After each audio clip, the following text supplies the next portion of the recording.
หายคืออายกระจอกเช็ดน้ำตาเจ้าบ่ได้ดอกคงเกินหน้าที่ของมันอายเจ็บพอแล้วขอจงเลิกแล้วต่อกันให้หวนคืนคงบ่มีวันทางใครทางมันสะได้ว่า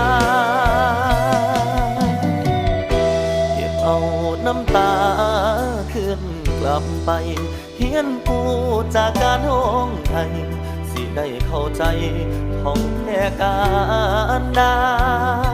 รดความผิดหวัง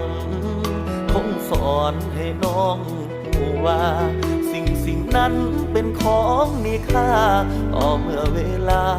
ที่เสียมันไป